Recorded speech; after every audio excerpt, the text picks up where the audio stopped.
Howdy, folks. Welcome to Redneck Gone Green. I'm your host, David Cobb. I am the redneck, and you bet I've gone green, and I'm trying to convince you to go green too. And as I always do at the start of the show, I remind you that when I say go green, I mean that on a multiple levels. The first one is deep ecology, not conservationism.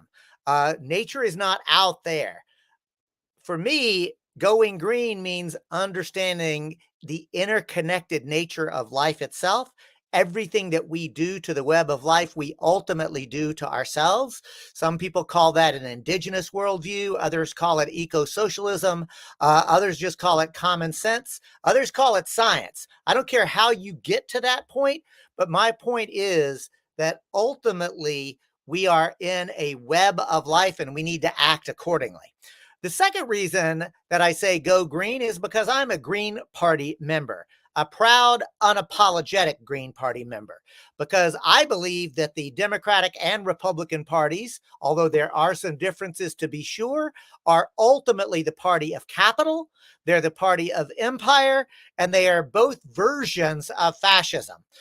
Democrats are the version of the kinder, gentler fascism. Republicans these days are the version of the unadulterated, in-your-face fascism. But make no mistake about it, they are both the party of capitalism and empire. So here on Redneck Gone Green, we really push ourselves and you, the audience, to go beyond the ain't it awful and to bring to you voices of people who are answering the question, what is to be done? So it's in that spirit that I'm really excited to be bringing Eleanor Goldfield to you. I have to admit, on a personal level, I met Eleanor way back in the Occupy days, and it seems like she was everywhere as a filmmaker. She also self-identifies as a queer, creative, radical journalist. She is a mutual aid practitioner. She works with a variety of independent outlets, both written and photojournalism, co-founder of the independent media aggregate Rad Indie Media. She's won a Women in Media Award. She's done multiple films. She's a musician. We're going to be talking today about To the Trees, her most recent documentary film, and a whole lot more. Eleanor, welcome to Redneck Gone Green. Thank you so much, Dave. It's great to hang out with you again. I know, right? I miss you, lady. And I got to say, one of the things that I should probably say is also anarchist mom. Absolutely. I mean, kind of. My anarchist friends say that I'm an anarchist. I don't personally apply a label to myself because I find that it gums up the works, you know. But yes, my anarchist friends say that I'm anarchist. But regardless of any of that, I am a mom. You are a mom. You are a mom. And so congratulations. And I got to say, watching your socials, you don't give us very many glimpses of parenthood, but it's really cute and sweet when you do. Well, thank you. So listen, look, I want to talk about To the Trees. We're going to talk about To the Trees. But I also want to react to something that I saw you post, and that is, as an unapologetic anti-Zionist Jew who is you're a public intellectual. You are somebody in the movement. Your opposition to this horrific war in Gaza is actually, you're getting pushback from it. And I want to open the space to have that conversation. Sure. So, yeah, I mean, it's a fascinating time when you lose paid gigs because you're anti-genocide. I mean, I guess I shouldn't be surprised, but there has been a lot of pushback, even if we're just not talking about losing paid gigs, but there's a lot of pushback from people, unfortunately, inside of my own community. And I was recently having a conversation with an Indigenous friend of mine who said that it was so disappointing, in particular, when she gets let down by members of her Indigenous community. It stings more, and I can relate to that in terms of fellow Jews calling me out for being a self-hating Jew because I'm anti-Zionist, and that stings in particular because it's so wrong, because actually being Zionist is anti-Semitic. And I'm not talking about that just because Palestinians are also Semitic, but they are. But like, let's just say that we're talking anti-Jewish.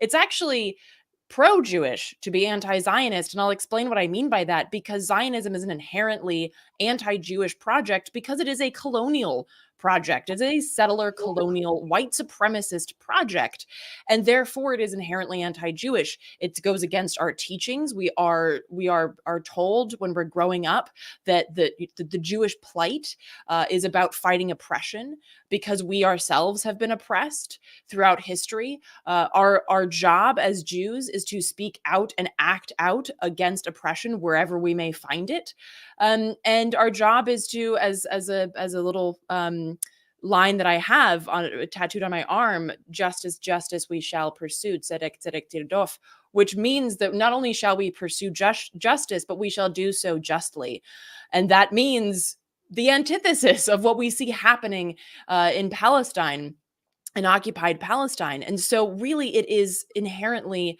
anti Jewish to be Zionist. Furthermore, the idea that Jews only belong in one place, that is anti Jewish, right? And we see that against oppressed peoples throughout history, the idea that you only belong in one place, you don't belong here, right?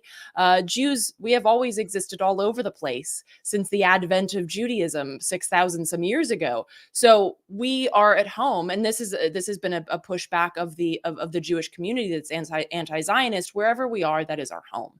And the idea of Israel as a white supremacist, because lest we forget, Israel has a habit of doing things like forcibly sterilizing Ethiopian Jews who are Jewish, but they're also African Jews, right? So it is a white supremacist colonialist project. And it's very important, particularly for Jews, to make that separation between the Zionist project and Judaism, because Judaism is a beautiful history. Judaism is a beautiful culture, a myriad culture, a very vibrant and varied culture that is, in its teachings and in its history, in so many ways, anti-Zionist. And that is very important to make that distinction. Oh, Eleanor, like I movement crush on you every time I talk to you. I mean, you're so brilliant, you're so clear and cogent. And I love the way like you even lovingly brushed off my label, right? And said, look, let's just have a conversation. And I'm so glad that you did that because for me, one of the things that like is so painful, look, I will own, I grew up in rural Texas where the N word was used as a child as a descriptor. Anti-Semitism was rife, right? So, like when I got my heart right, like I feel like I became as a Gentile. Like attuned or sensitized to anti-Semitism and wanting to root it out. And so often I feel like this moment of, oh, well, I don't want to be anti-Semitic because I've seen that in action. But in my bones, I can see Gaza as the world's largest open air prison system and a whether you think it's a full-blown apartheid state or not, it is without doubt an unjust dispossession of an entire people's, and it's just fucking, pardon me, it's just wrong, right? It's just wrong. And so for you as a Jewish person to speak so clearly and eloquently, I just have such deep appreciation for that. Because the other thing that I want to make a point of is that the Israeli government itself, like there's roughly 9 million Israelis. 2 million of them are Palestinians who were clearly treated at best as second-class citizens. Like, this is not like when people say Israel is the only, quote, democracy in the Middle East, it's galling to me. Like, it's such BS. And I'll actually point out this too. Roughly, the estimates suggest that there are roughly 16 million Jews in the world. There are 30 million Christian Zionists in the United States alone. So the other thing that I think is important to point out, and Biden himself said this, you don't need to be Jewish to be a Zionist. Most Zionists aren't actually Jews. So once again, we see that there is a clear demarcation between Judaism and Zionism.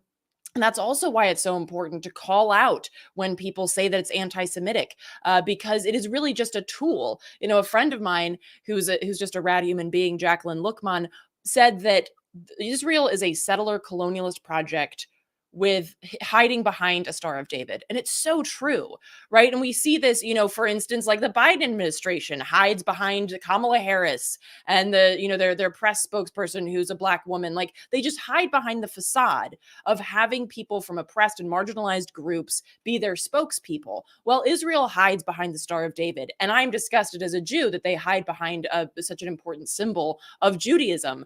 But like, that's what it is.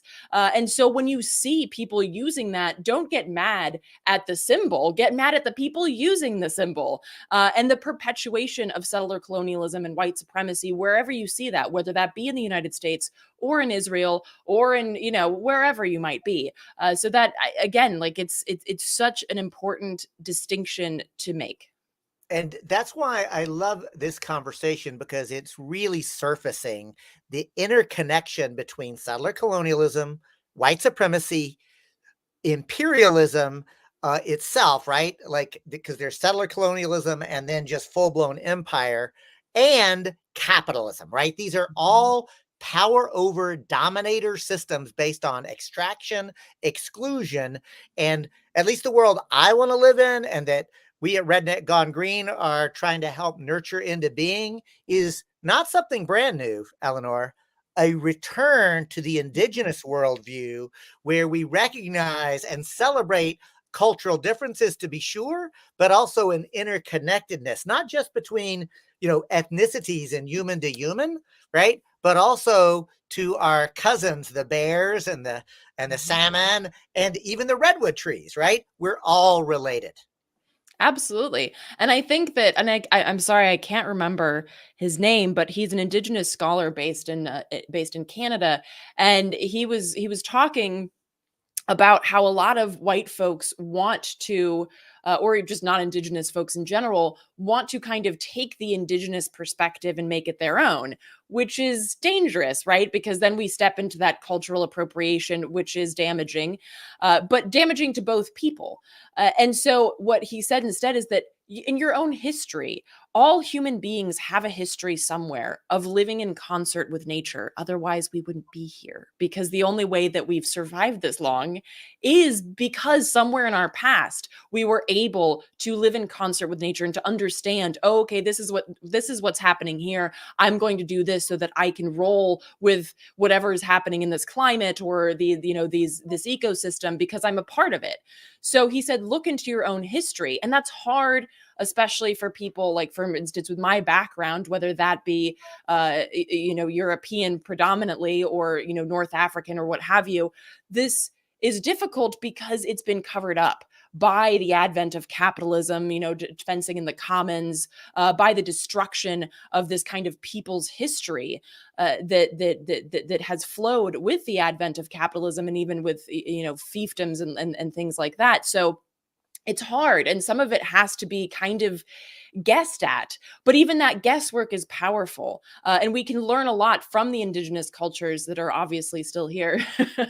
Well, And that's so important. But I think it's also important that we kind of get into our own practices, and I've been doing a little bit of this too, like digging into Jewish mysticism, but also digging into my Nordic roots. And I don't know what my Nordic ancestors did, because that's been covered up by the advent of nation states and colonialism and all of that, but I can kind of guess at it.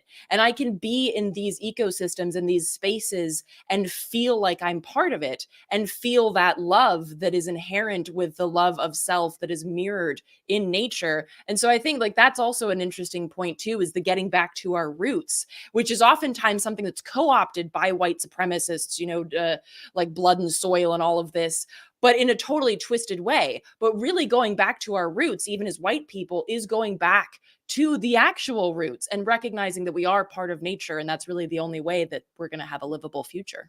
I'm so glad you're having this conversation, Eleanor, because, to me, like one of the things to remember is whiteness is a construct. It was invented, right?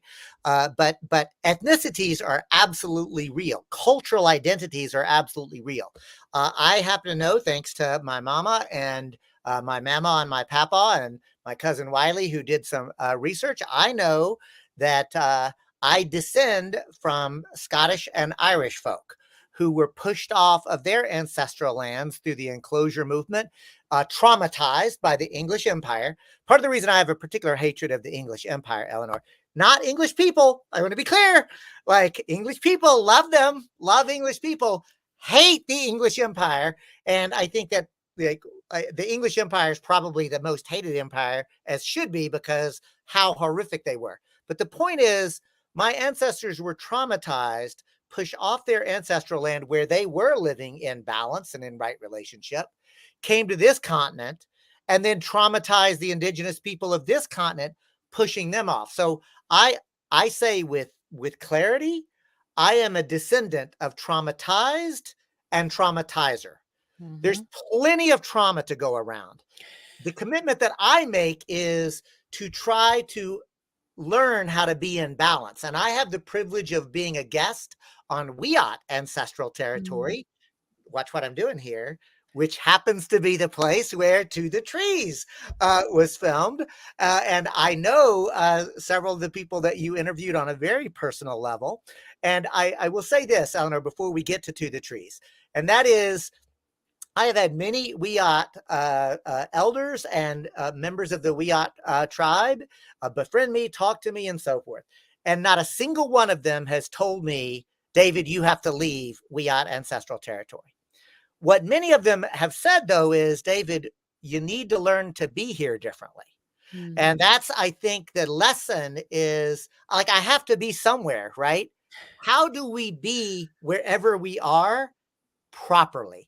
And indigenous people still have the connection to Mother Earth in a way that has been lost to you and me, but we can find our way back, right? And so this is my setup, Eleanor. I want you to tell us about the film To the Trees. Tell us what it is and what inspired you. Yeah, absolutely. I will start by quoting somebody that I quote in the film, which is Robin Wall Kimmerer, who wrote the brilliant book Braiding Sweetgrass, and she talks about the plantain, which is not indigenous to the so-called United States, and it was actually called by several tribes white man's footstep. But we think of it as indigenous because it's become such a integral and helpful part of ecosystems here in the so-called United States. And what that means is it's become naturalized.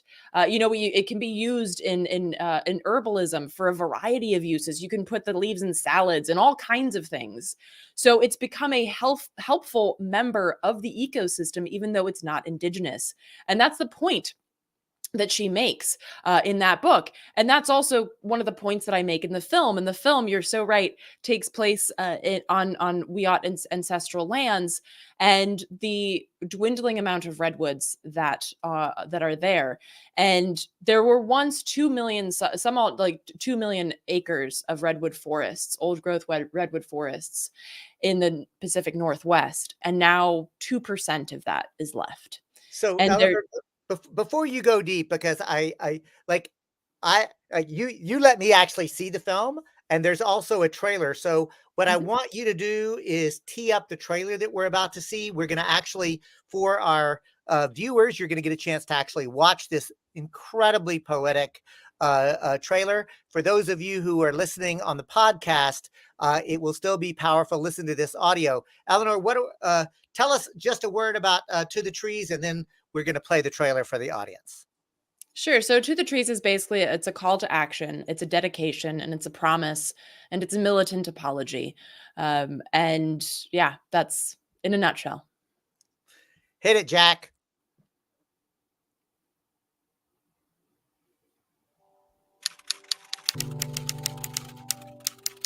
All over Northern California, all over the whole Pacific Northwest, like thousands and thousands of acres are being clear cut every year. If we don't really do something about what's happening, we might be able to save a few small places here and there, but we can win the battle, but we're going to lose the war unless a whole bunch of people get involved and say, like, no more. The people who came to this continent came with a mindset of extraction. I think when places are built with those kinds of mindsets, it doesn't leave a lot of space for something different or more. Unfortunately, only 2 to 5% of the historic pre-European settlement old growth is still remaining, and there is nothing against the law in cutting a tree that's, over 1,000 years old. We can't protect everything, but we could, like, even if we can't figure out like an overall plan that's gonna work, we could like still just keep living in opposition to the extraction that's happening and like fight it in whichever ways we can. I think we could still do it if we put our mindset together. I really do. I don't know if we got it in us. That, nature bats last, and it usually cleans up.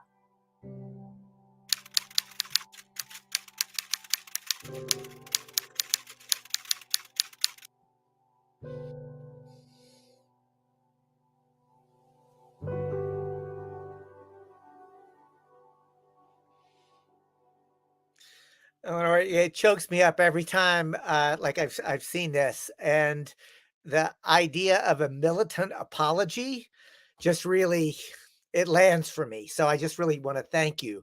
And what I like about it is that this film is not afraid to be a poignant apology and an anguished cry, and do hard objective data and science at the same time.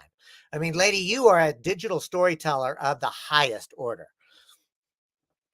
Thank you so much. And it means a lot to me that it means a lot to you. Well, yeah, and I felt that one of the things that I've also learned, like you, from Indigenous folks here on Turtle Island, is that I have a responsibility to break the tradition, unfortunately, of white folks on this land. And as you pointed out, white folks is a made up term, but it's one that means a lot in our current system. And even though I'm the child of immigrants, right? My mom came here in the 80s, and my father was first generation born here. Russian Jews who came to the United States. I am still a recipient of the privilege that comes with that system. And so I have a responsibility to break that. And just being a part of this system and having seen the destruction to ecosystems, I feel the need to start with an offering. And all I can offer is that militant apology and the promise that I'm not going to let it happen again, to whatever I can save. And it's also what one of the characters in the film says, is that you can't save everything. It's impossible. As we speak, there are trees being cut down, whether they or olive groves burned in Palestine. Like, there's no way that we can save everything, but we can save something, and we can save the places that we are that are home to us, or that mean something to us, that we have fallen in love with, and that we allow ourselves to fall in love with, as a necessary step to reconnecting to nature. And so you naturally want to apologize, because you would never want to hurt anyone you love in this horrific way. And that is, of course, the kind of like the thesis, I guess, of this film, is that unless we shift our thinking, unless this paradigm shifts in a revolutionary way, there won't be a revolution in the streets. There won't be a revolution in the trees, or wherever it might happen, in prisons, what have you. We can't abolish this oppressive system unless we abolish it in our minds first. Right. And, you remind me, no one can do everything, but everyone can do something. And in this moment, where we are seeing the ecological collapse accelerate, it's not coming, it's here. And as we are living, not, Eleanor, when we first met, I think I would often talk about, and we would talk about, we are in late stage capitalism. I've actually changed my rhetoric. I think this is end stage capitalism. This is the final stage of industrial / finance capitalism as we understand it. And I don't celebrate like, oh, it's the end of that, because fascism is next, right? Like literally unapologetic fascism is rising in this country, right? Like, so what we're seeing is the collapse. And as Antonio Gramsci said so eloquently, right? The old world is dying. A new world is struggling to be born. Now is the time of monsters. And there are monsters. And I want to be clear, the neoliberals are monsters too. They are defenders of this monstrous system and sugarcoating it, right? So we shouldn't just say, oh, MAGA are the evildoers. Like, look, what we're saying is a power over dominator, extractive, oppressive system is actually what is the problem, and it is systemic. And at the end of the day, like, we are going to have to actually come together and find a way to dismantle this empire. Because, Eleanor, my read is like, so all empires fall, right? Like if I had to do, like if I were forced condense all that I know about human history into 3 words, I could do it. All empires fall, right? This one will too. But the thing is, empires fall because of imperial overreach. They go out, they extract the resources, bring it back to the capital, destroy, build up the capital even more. This is why imperialism and empire is the problem. And ultimately, it gets bigger. The capital of empire gets bigger. The supply chains and the destruction chains have to go out longer and longer. Ultimately, it's called imperial overshoot. The whole thing collapses. That has happened time and time and time again. The difference in this era, in this moment in history, this is the first time, like, because every other time empires have fallen, the humans who survived drifted off into the forest or the savannas or the mountains or whatever the natural world was, right? Eleanor, this is a global empire. Like, there's no place to go. We're either going to destroy Mother Earth because we're destroying it faster and commodifying it through capitalism faster than she can replenish herself, or we're going to have to figure out how to dismantle this and return to living in balance. That's my read, right? And so the thing I love about To the Trees is it says here is a frontline defense that people are doing now, but you also, like, interspersed throughout it is a scathing critique of a system that commodifies Mother Earth, right? And to me, it's like, yes, everybody should watch this. And then whatever you're inspired to do it with passion. Yeah, absolutely. Well, I'm so glad that that's your read, because that's what I wanted. That's what I was putting down. I'm glad you picked it up. Well, yeah, and I will say that, like, with that commodified perspective, the idea is, like, with capitalism, is that we treat things that are infinite, like ones and zeros on a computer screen, like they're finite. Oh, we don't have the money to do this. You should just make it up. And yet we treat money is a construct too, by the way. Right. I like when people are like, oh, we don't have a fiat currency. I'm like, gold is not really worth anything unless you say it is either. So that's also not like, but we treat things that are finite, like water and clean air and food, like they're infinite. Oh, we'll just keep cutting stuff down and we'll just keep poisoning. And it's like, but that you can't just make that up. Like, that's your little AI dude can't just create that. So that is the inherent paradox of capitalism, right? And I think, like, it is so also with regards to the fascism point, neoliberal, like the road to fascism is paved. by neoliberalism, right? It makes a smooth pathway to fascism, and that's absolutely what we're seeing right now. And again, that's why that psychological shift has to happen. And I think it's so funny too when people are talking about like I've taught my kid to hug trees. So whenever we go outside, we hug trees. And you know, somebody chuckled at it when they saw it, and I thought to myself, it's weird that we've accepted that that's weird.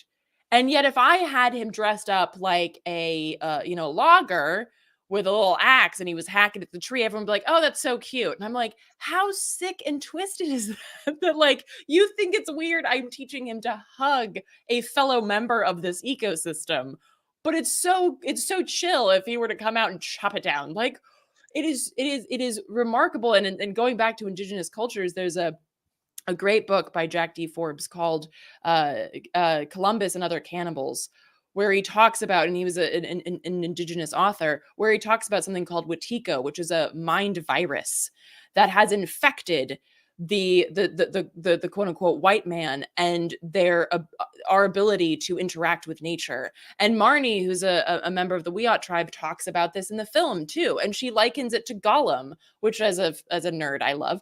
And Gollum, for those who aren't aware, who haven't seen Lord of the Rings or read Lord of the Rings, Gollum is not, he's an unenviable character, right? He's so obsessed with this one golden ring that it has destroyed him mentally, physically, and emotionally. It's cut him off from community. He is isolated in every single meaning of that word, and it has destroyed him, and he has become a creature, an unenviable creature, a hollowed out shell of his former self. And we've built a system based on that character. Like, that's the kind of system that we have built. And yet you're not supposed to read Lord of the Rings and be like, yeah, Gollum's my guy. Like, that's, I totally, and I want to emulate that guy. And yet that's how our entire system is based. Right. And by the way, in Star Wars, we are the stormtroopers. Let's be clear about that, right? Like, we're not the Ewoks. Folks, you're listening and or watching Redneck Gone Green. I'm your host, David Cobb. We are speaking with Eleanor Goldfield, an artist, a musician, a filmmaker, like just a radical, all-around awesome human being, an awesome possum. And we're talking about her film, To the Trees. I do want to take this moment to remind you, please like, share, and subscribe. I know everybody says it, and you know why everybody says it? Because it's so damned important. We know that corporate media is basically poisoning our minds. We know that conversations like this are allowed to happen, but they're not allowed to actually be lifted up. So it's very important that we build the interconnected tissue between media, much the way Eleanor does. And I hope we might get a chance to talk a little bit about some of your other work as a photojournalist and a media organizer, right? So the point is, folks, like, share, subscribe. And I want to circle back, Eleanor, to a comment that another Indigenous elder once told me. And he said, David, like, when we say to you and your people that the trees are talking to us, it's not a metaphor, right? Like, and he said, and this makes, I get chills whenever I even think about it. He said, and it makes me sad that you can't hear it, because I know you. You're a good human, but you have been reared in a society that didn't teach you to hear it. So you can't hear it naturally, but you're supposed to. It's your birthright. You're supposed to be able to hear that. And he said, so you just have to work harder. And again, I'm tearing up. You have to work harder. It's not fair, but you have to work harder. And if you do, it's in your DNA. You can get there. You just have to work harder. And so that I sort of took that as my assignment, to work hard enough to be able to hear the trees. And I feel like To the Trees like helps me do that.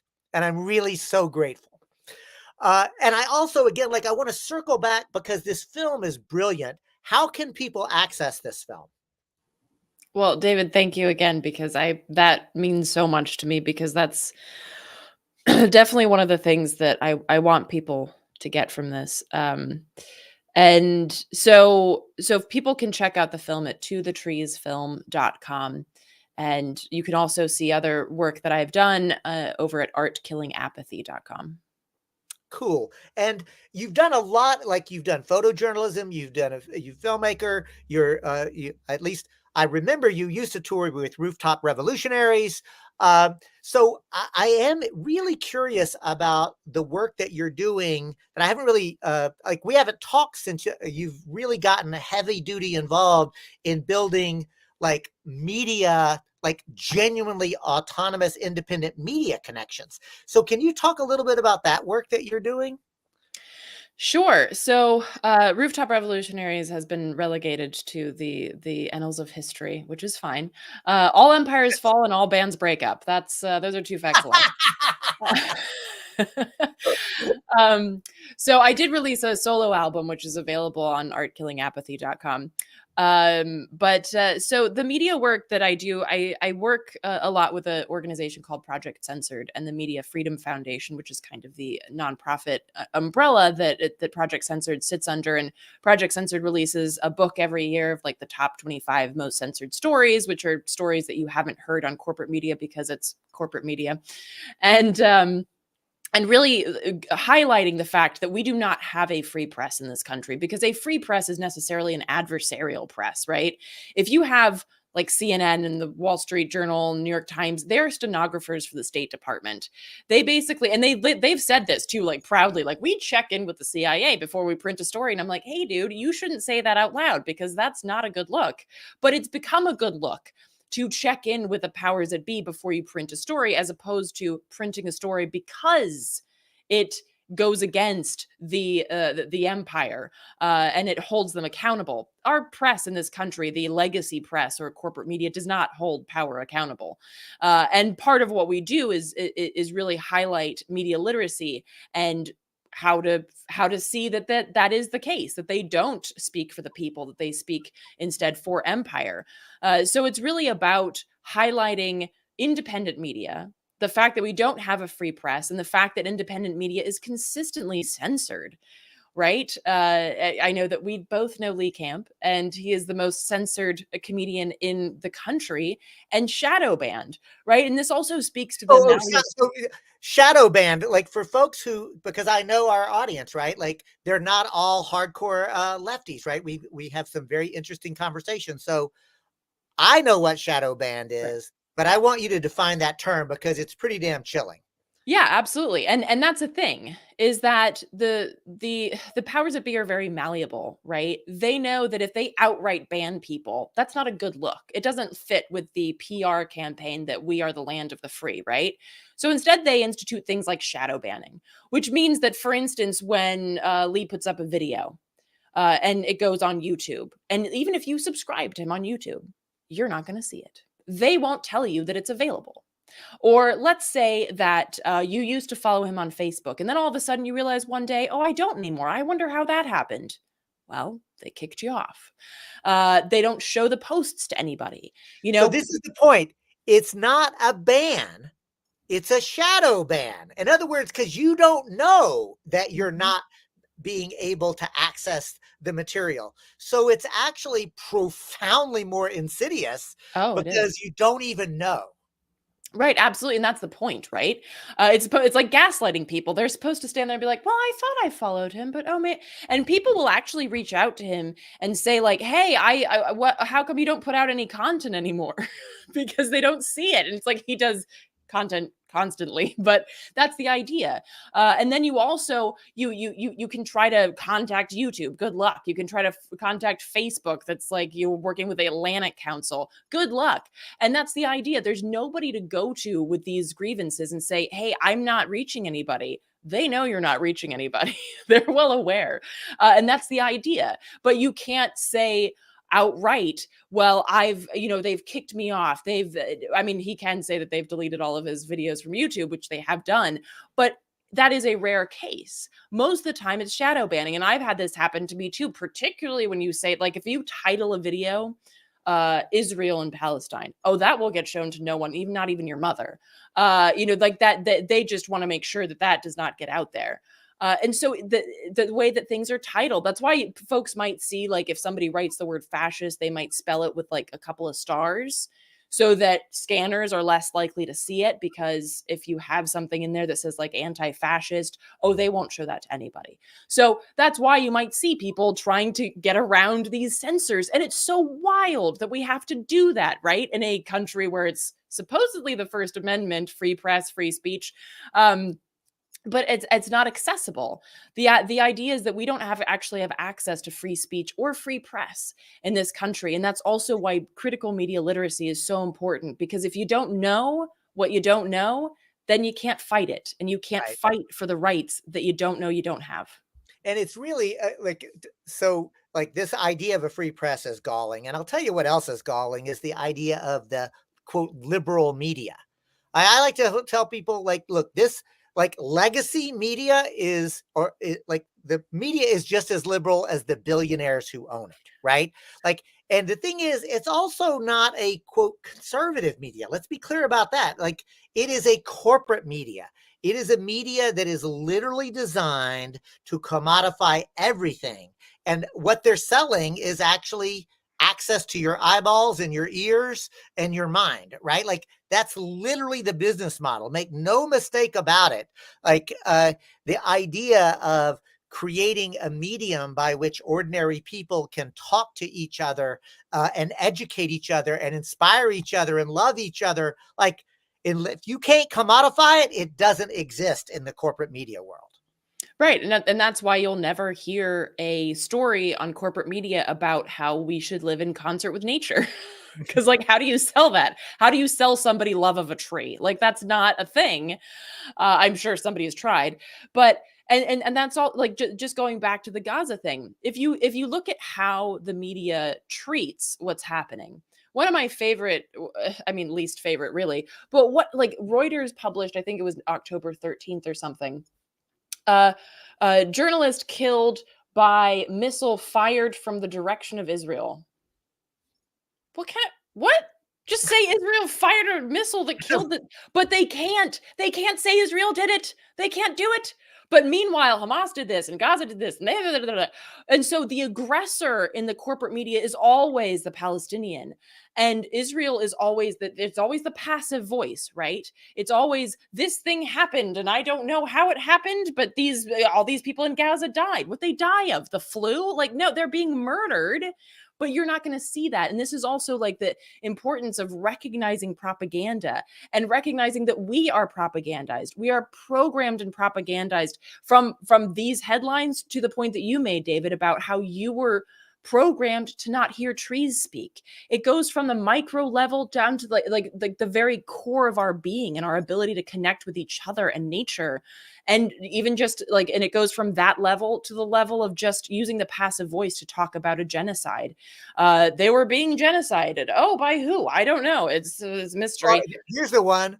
War broke out. Right. As if like, it just like, oh, wow, we were just like, and then it just sort of happened, right?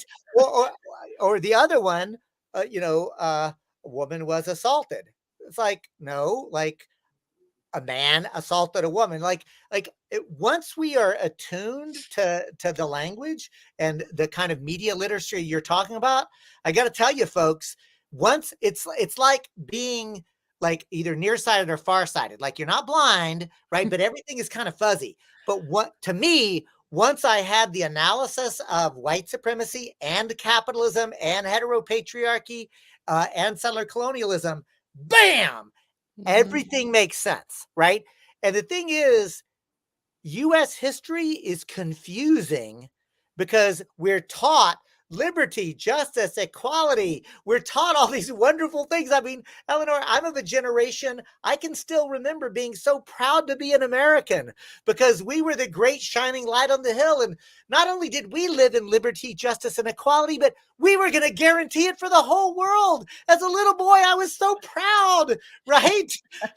And then I grew up and I realized, you bastards lied to me. You lied to me.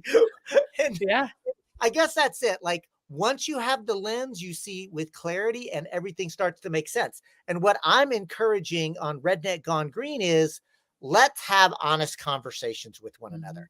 Let's call what we're seeing, how we're seeing it, and then try to break it down without dumbing it down, right? I can have this conversation in a pool hall or a bowling alley. I won't use the exact language I'm using right now, but the concepts will be the same. Right. And that's a point that I think is important, David, because we got to meet people where they're at. Because as Malcolm X said, there was once a time where you don't know where you know now. And so when I went down to Louisiana and sat down with the guy who, this was before Trump, but he was definitely right wing, and we had a beer on his porch, I wasn't going to lead with, hey, my anarchist friends think I'm an anarchist. Like, that's not how I'm going to open that conversation, right? I'm going to open it by like, hey, man, I don't trust the Democrats either. Why don't you trust them? And like that, we have to, and like when I'm talking to my dad about Zionism, because he was born, get this, he's older than the state of Israel. Weird, isn't it? He was born during the Second World War. And his parents, as Jews, were, of course, terrified about what was going on. So he grew up with a completely different perspective on Zionism than I grew up with, even though I grew up Jewish as well. And so what I did with him, I sent him a rabbinical statement by Jewish Voice for Peace about what's happening in Gaza, because this speaks to where he's coming from. As somebody growing up, hearing, respecting rabbis and everything like that, I'm not going to send him Electronic Intifada, though I love Electronic Intifada and I love everything that they do, but I'm not going to send him that link, right? You got to talk to people where they're coming from. Just like if you want to talk to me and you send me something that some white dude in a salmon colored shirt and khakis wrote, I'm going to be like, but if you send me like something that's like this queer radical wrote, I'd be like more interested or more likely to read it. That we're just like that, And so I think that is so important to never make it dumber, because I think that's also the problem that I have with this, especially when we're talking about poor white folks in the South, because I grew up in the South and I'm so sick and tired of people saying, oh, you got to dumb it down for them. No, you don't.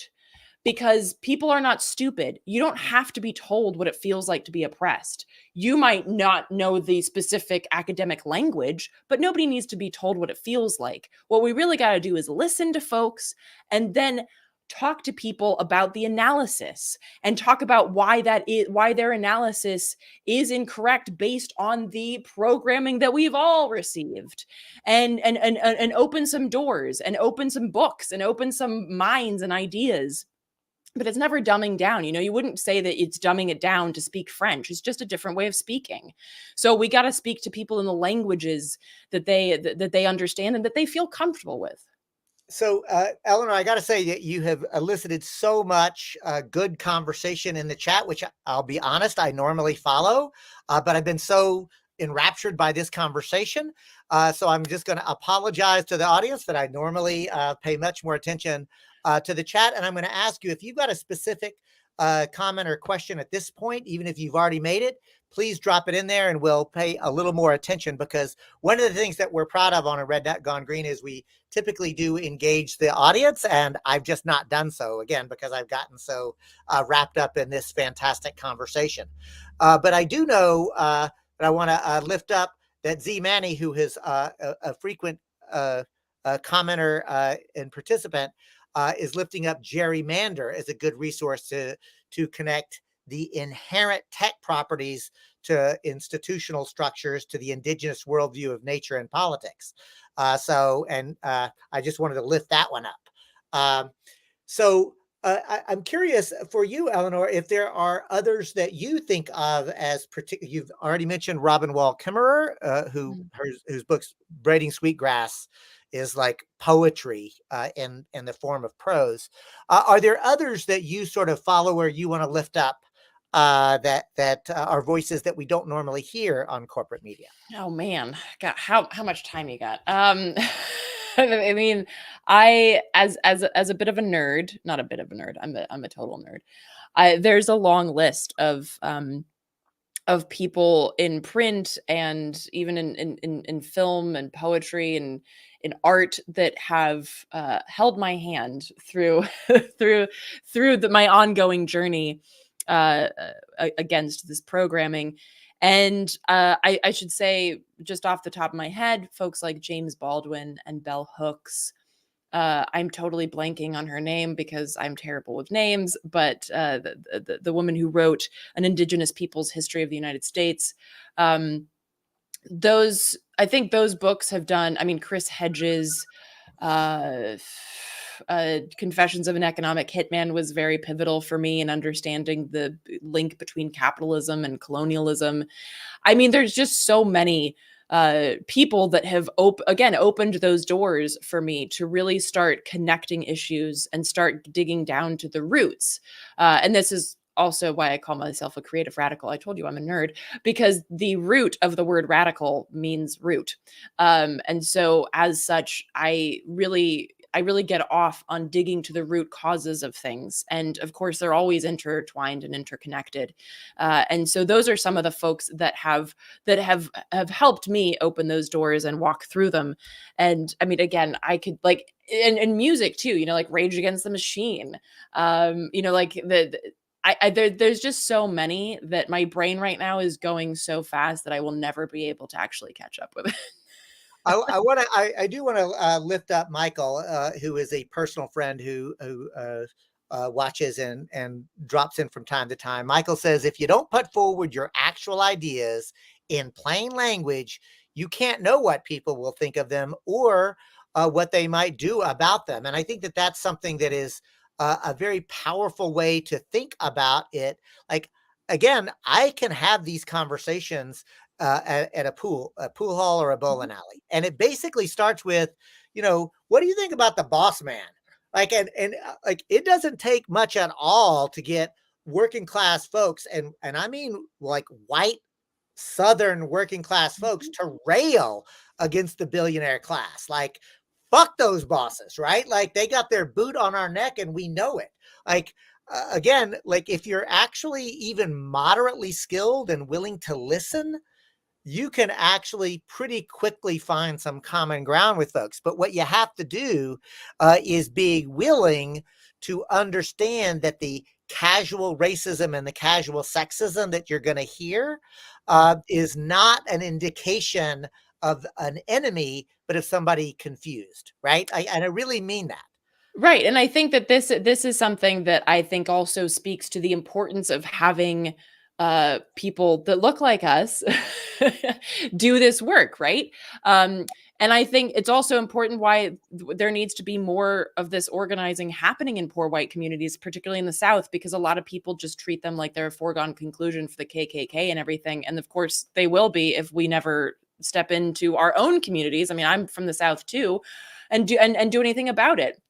And I think that, you know, like it also speaks to the programming, the erasure of our own history, right? Because my first film, Hard Road of Hope, actually talks about the radical history of West Virginia and how in the mine wars, white and black coal miners marched together, took up arms, and shot at coal barons.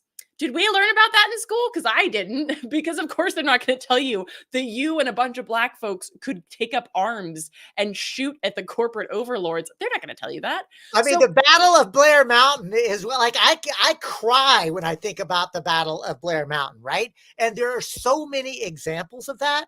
And honestly, this is the thing. Like, I'm not whitewashing anything. I just made a little pun because I want to be clear. Like, there are plenty examples of Bull Connors out there, but that is a caricature. There are also so many examples of Miles Horton. There are so many examples of good white folk doing courageous work for racial justice, for economic justice. And at the end of the day, as like, you know, my dear friend, Jerome Scott, you interviewed Jerome and I together, I remember. And, you know, the one thing that scares the ruling elite more than anything else is when a white cracker like me and a black radical like Jerome Scott are sharing stories and finding our commonality and throwing down together, because there's more of us than there are of them, right? And just because, like, and I got to tell you, like, white folk are the most confused of all because, and this is, stay with me, because even as we're privileged, we're also oppressed. It comes at a very high, white men too. Bell hooks, read Understanding Patriarchy. yes, maleness is privileged in this society, no doubt about it. It comes at the expense of women. But you know what it costs people with bodies like mine and a penis and who present as male? It costs us our humanity. It costs us the ability to actually be empathetic and be our true and authentic selves. It's a bad fucking deal. Whiteness is a bad deal. Like male supremacy is actually a bad deal. And we ought to actually say that, right? Like, this is not a good deal for us. Like it's costing so much of our humanity.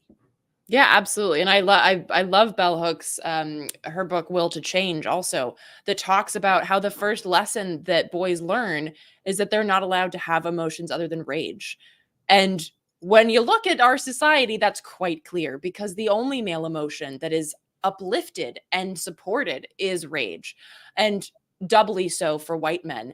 And I oftentimes say, and again, this is something that I bring to poor white communities when they ask, like, what is this shit with white privilege? I'm poor, and I'm like, yes, absolutely. White privilege is not the idea that your life has been easy. It's that your life hasn't been difficult because the color of your skin. That's all that means. It does not mean that you were born with a silver spoon in your mouth or anything like that. Life sucks generally for 99% of us. It's just that it sucks typically systemically more if you are not the same color as I am. And if you are, then your life won't suck because of the color of your skin. It will suck for a myriad other reasons. You were born here, you were born poor, you were born female, or whatever. And so that's like part of the deconstructing, again, like the talking to people about the shit that they hear that sounds off-putting, like white privilege. Okay, that's not going to scan for somebody who's poor and white and struggling and oppressed. So we it's our job, particularly as fellow white folks, particularly from the South, to sit down and have a beer and or tea or whatever, and have those conversations. And I like that you kept saying, David, to listen, because I think that's the other thing, is that when I was talking to a former coal miner in West Virginia, he's like, I'm just tired of all these environmentalists coming in here and telling me about climate change like I don't know about it. It's like, yeah, we need to shut up for a second and maybe ask a question and then really listen to it. Like, okay, so what do you feel needs to happen? And he told me, he's like, I'll tell you how you make an environmentalist. You give 100 coal miners jobs at a solar power plant, and then in 2 years they'd whoop a coal miner's ass. And Eleanor, so yes, and then say, and here's the path to actually owning that plant and be a worker owner, right? And introduce the idea of workers owning the means of production, because workers make the world go, right? Like this, like again, you don't have to come in with Marxist or socialist rhetoric, right? These concepts of liberation, these concepts of interconnectedness, people will react to it. At least that's been my experience. Absolutely. And I oftentimes tell people too, like I had this conversation with an Indigenous friend of mine, and she's like, I just don't, I read about anarchy and I think it sounds great, but I just don't like that there are so many white people. And I'm like, I get it, but reality, y'all had anarchy before we put a label on it. It's just that we like labels. You know, I have a label maker. Maybe it's a white thing. I don't know. I like labels. Like, I want to remember, Eleanor, like I get what you're saying around labels, but one of the things I push back on is to remember that words are merely labels that we use to communicate concepts and ideas. Now, I get it that some words have become labels to suppress conversation and discourse and to say, oh, you're this thing, so I don't have to listen to you. But at the end of the day, that's why it's so important to have honest conversation about these concepts without getting too caught up. So when right. And I mean, I was joking. I actually don't like the label of anarchist, like I said at the beginning, because it's a barrier. Even anarchists argue about what it means, right? So like, I don't use it. I really go off of the concepts of anarchy as an anti-hierarchical and anti-oppressive ideology. And I can talk about that without ever using the word anarchy, and I do all the time. And I do think that that's important. And I was having this conversation with my Indigenous friend, and I was like, really, it is a capitalist concept for peoples who were just living that way. And it will be a post-capitalist idea, but we can call it Steve if you want to. The idea is the same, right? And so that's I totally agree with you, David. And I don't use the labels. And actually, I think it's really cool what happened. I heard about this from a friend in Spain when all of this was going on with the idea of seceding Catalonia. They had these meetings, and even though they knew people, okay, I know that person's a communist, they weren't allowed to come in with whatever label their party was. They were only allowed to come in with their names. So nobody was allowed to bring up, my party says this or my party thinks that. They were just allowed to sit around the table as human beings talking to each other. And wow, what a difference it made, she said, because people were having these deep conversations, even though if you would have looked at their labels, they would have been like this from the very beginning. So it's like, yeah, let's drop that shit and get to the core of what we actually need to be talking about. And again, like you said, it'll take 30 seconds for that poor white dude to start talking shit about his boss. Absolutely. But if you start the conversation with like, hey, can I talk to you about Marxism? It's like, you're not going to get anywhere. Right. Right. And, it's really funny, too, because this whole idea about liberation, like, to me, like collectively, like I genuinely have confidence in human beings. I want to be clear. I don't think that humans are angelic. I also don't think humans are demonic. I think that most of us basically do what we're incentivized to do. But I can tell you this, that my experience as somebody who has lived through earthquakes and hurricanes and tornadoes, like every time I've seen like natural disaster, ordinary people come together and try to help each other. Every fucking time. Like at the end of the day, like we're genetically programmed to actually nurture and help each other. There's about 1% that are sociopath. So there is something to this. We are the 99%, I think. Like, but like, I think it's really true. And you mentioned this earlier, Eleanor, like we have survived as a species because we basically collaborate and are in solidarity with one another. I think that's actually our birthright. We're supposed to be living that way, right? And we're not. And I'll tell you, like, it's sort of like with work, right? The work means meaningful, productive human activity. Here's the thing. Everybody wants to work. The right wing lies to you and says that people are lazy. It's not true. What people don't want and what I don't want is a job where I'm pushed about, bossed about, the value of my labor is extracted from me, and I'm doled out little bits of it. Like, but if you say meaningful, productive activity for which society will appreciate and respect you, that's what we want. We want to work. Yeah, absolutely. And actually, they've done every time they've done a study with UBI, Universal Basic Income, they find that people don't just sit on their couches and do nothing. Because we're not programmed that way. You only have to look at toddlers. Like if you look at my toddler, he actually gets angry if he can't help. We are programmed inherently to want to be part of our community because we're social animals. We are. Even me, an introvert who doesn't like people, I want to hang out with people and be helpful when I'm in my community. And so we are programmed that way. And so the idea, and of course, this is part of that programming again, like the psychology, the idea that work equals somehow ensuring that douche canoe can buy another yacht. Like, no, that's not really what work is supposed to be. Labor is supposed to be labor of love, like the labor of building community, of coexisting with each other and these ecosystems, of building the beautiful future that we all deserve and want. That's really what work and labor should be. But that concept, that basic human concept, has been co-opted by the assholes at the top, so that we have learned to hate it and to push against it. And why the right wing can use that as an argument against things like UBI and against things like like working in community with each other. Eleanor, like this hour has just absolutely flown by. Through the course of the conversation, we did lift up that you're a mom and that you've got a toddler. And so I want to be super respectful of your time. So I want to give you an opportunity for any closing thoughts. Oh my gosh. Well, David, I feel like I could talk to you for the next like 4 years, but that's a good thing. And so I just want to say thanks so much for inviting me on to talk about such a myriad of issues and topics.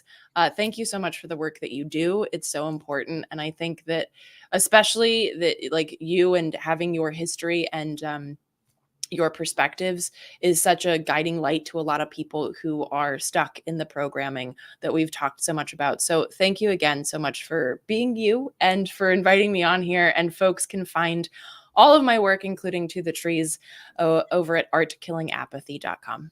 That's artkillingapathy.com. Folks, I'm David Cobb, your host of Redneck Gone Green. We've been talking to Eleanor Goldfield. I want to remind you, please like, share, and subscribe because we are getting larger, we're getting stronger, we're getting better organized. And I am committed to revolution, a peaceful revolution, but I know that we can restructure this society. We can build a society where all human needs are met and that we can do it in a way that is in balance with Mother Earth, naturally, the way it's supposed to be. All we have to do is work together, and we learn to work together by working together. Peace.